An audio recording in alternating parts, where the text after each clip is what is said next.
Ngayong nakabalik na itong si Leo Austria dito sa San Miguel Beer, ang tanong ay meron kayang trade na gagawin itong SMB. Dahil sa tingin nga nila mukhang hindi pa sapat na bumalik itong si Coach Leo Austria.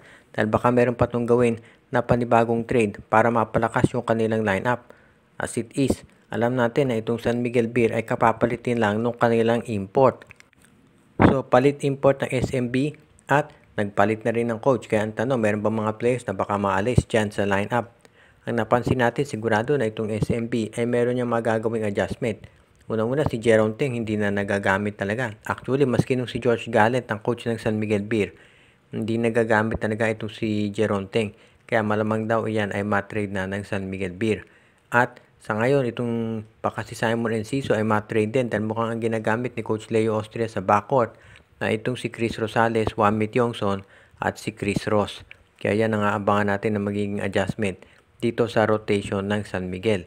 Pwede rin nating matignan dito kung meron pang ibang players ng San Miguel na maaiaalis dyan. Pero sa tingin ko, kung ang San Miguel iti-trade to si Enciso at si Jeron Teng, malamang big man ang kukunin nilang kapalit dahil nakita na natin na masyado nang loaded yung backcourt ng San Miguel. Si Jericho Cruz nga halos hindi na nabibigyan ng playing time dahil ang ginagawa ngayon ni Coach Leo Austria, small forward itong si Don Trollano at itong si Marshall Lassiter, ginagawa na niya na shooting guard. So, ibig sabihin yan ay nagkakaroon sila ng mas marami, mas malaking lineup ang ginagamit ng San Miguel Beer. Kaya hindi wag na tayo magtaka kung itong si William Navarro ang kukunin susunod ng San Miguel. Kaya yan nga ang abangan natin dito sa Beermen.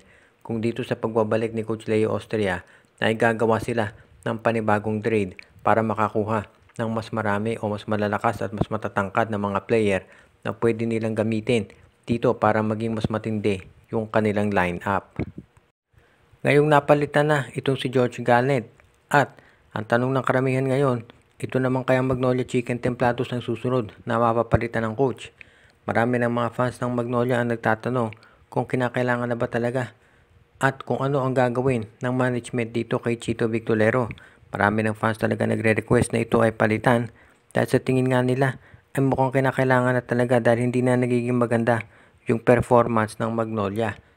Kung ang San Miguel nga pinalitan na agad itong si Coach Leo Austria, pwede kaya nasundan naman nitong si Chito Victolero na papalitan.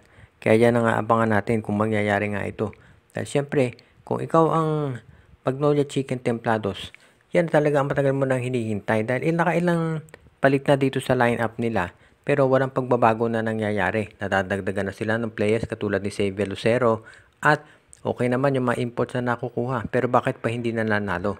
So, ibig sabihin, nakita natin dito sa San Miguel yung nangyari. Yung pagbalik dito kay Leo Austria ay nanggaling mismo sa utos ni Ramon Ang.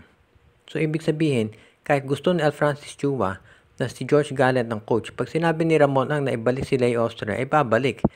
So, ang tanong ng mga Magnolia fans ngayon, ganyan kaya ang magiging sitwasyon dito sa Magnolia? Baka naman mapansin ni Ramon Ang yan sa wakas at pagbibigyan na siya at itong si Coach Chito Victolero ay papalitan. Ang magiging tanong na lamang ay kung sino. Well, maraming assistant coaches itong Magnolia Chicken Templados na pwedeng maging kapalit. Sabi ng iba, baka si Johnny Abarrientos pwede na maging bagong head coach ng Magnolia Chicken Templados o kaya naman baka daw itong si Alex Compton o kaya kumuha sila sa labas, baka itong si Tab Baldwin o si Jason Webb, malay natin.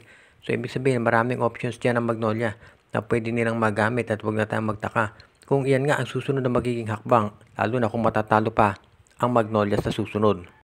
Tuloy-tuloy lang ang panalo ng Barangay Ginebra. Tinambakan nila itong Phoenix Jewel Masters at as usual, balancing scoring ang nakuha nila mula dito kay Japet Aguilar, Scotty Thompson, pati na rin dito sila Ralph Kuhn nag-contribute, si Stephen Holt at sinabi nga ni Coach Tim Cone, medyo nilimitahan nila yung minutes ni Japet Aguilar at ni Justin Brownlee dahil magiging mabigat yung susunod nilang kalaban dito sa linggo kung saan yung Eastern Hong Kong ang kanilang makakaharap.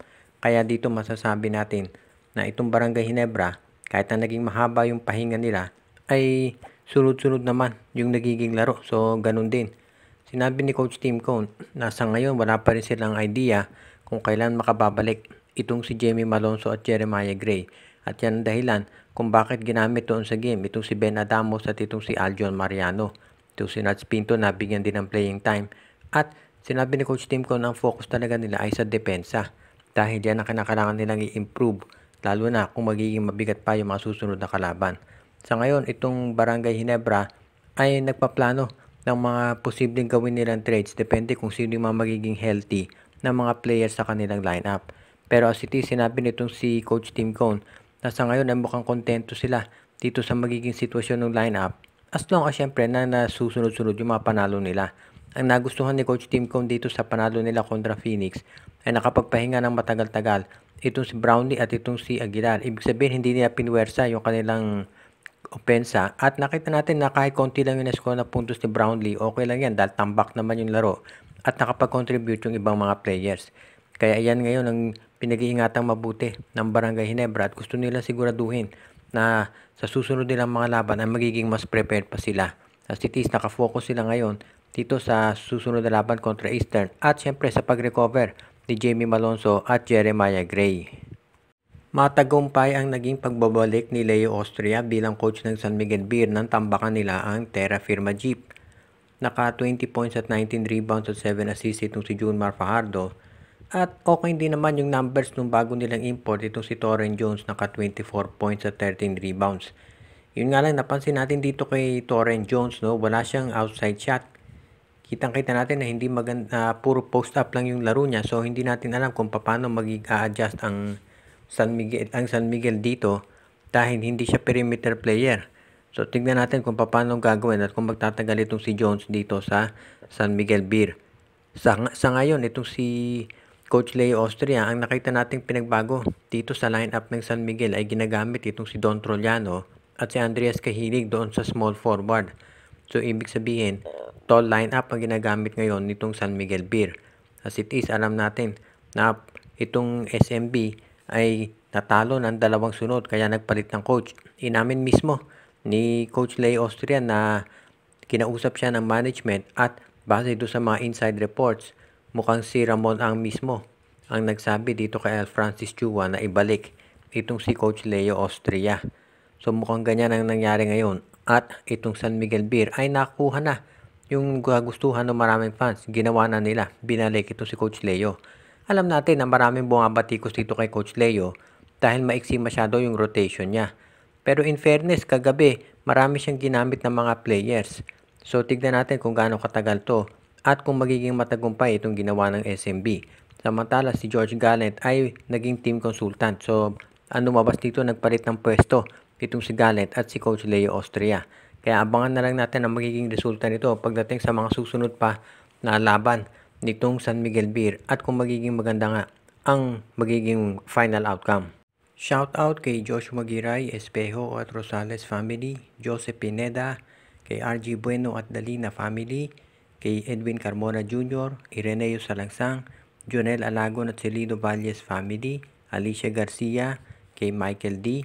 Binabati din natin si Malyari Mascarinas, Dalmacio de Guzman at binabati din natin ang iba pa nating mga tagapakinig katulad ni Enju, si Dexter Domer, Anthony Alon family, Katsakino Dukusin at ang iba pa natin na mga taga-subaybay.